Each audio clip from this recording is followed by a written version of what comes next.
Across the Atlantic in Central America, another group of eco-heroes are living off the forests in a way that will not permanently damage them. It's called sustainable forest management.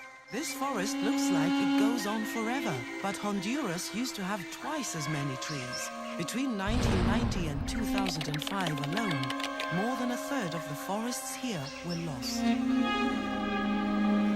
Today, a little more than 40% of Honduras is forest land.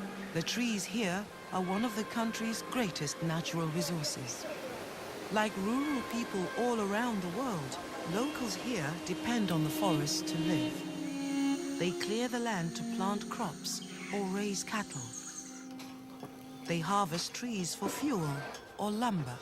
But many of the most valuable native trees take a long time to grow. And most of the time, no seedlings are even planted to replace cut trees. The people of Honduras are in danger of losing their precious ancient forests and the animals that depend on them. Eco-hero Scott Landis is a woodworker who sees the forest as a life-giving force that must be protected. His organization, GreenWood, or Madera Verde, teaches people in rural communities how they can earn more money by harvesting the forest responsibly and making wood products, everything from baskets to furniture. We cut trees, for sure, in those forests, but we're not clear cutting. Those trees are all cut under a management plan that is providing for their future regrowth. In places we plant, but primarily the forest regenerates naturally, as it's been doing for hundreds and thousands of years. Manuel Lopez has been a farmer for most of his life, but the soil here in Honduras is thin, only good for growing crops for a handful of years. When the soil was used up, he would cut down trees to make new fields to farm in. But today, Manuel and other farmers like him have found a way to live in better balance with the environment by planting trees. These are fruit-bearing and will provide for many years. The first crop? The first one. It only has 22 days left for it to be ready. He plants other trees too. How old is it? 5 years old. When they're fully mature, he will cut some of the trees to sell the wood for timber, but only some. He will also plant seedlings in place of the cut trees to renew the forest. Manuel Lopez is a sustainable farmer.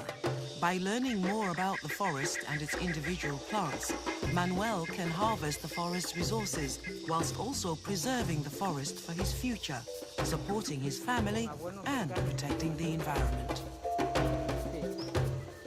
It's the people who live in close proximity to those forests, who depend on those forests for their livelihood, and whose parents and families have depended on those forests for generations, that are the most likely protectors of those forests. And so that's why it's important to find a way for them to earn a living out of those forests and from those resources.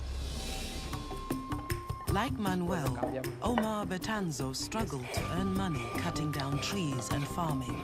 Bueno, mi padre más antes él Before, cortaba la my madera father con used to cut motosierra y trees todo with eso a y chainsaw, vendía a las industrias y él and he era sold poco the lo timber que to the industries. el beneficio The para él y benefits to para him and to nosotros. us were small. Y ahora nosotros And sí now ya we are in the business en of la making elaboración art de that las is artesanías sustainable. pues ya lo llamamos sostenible.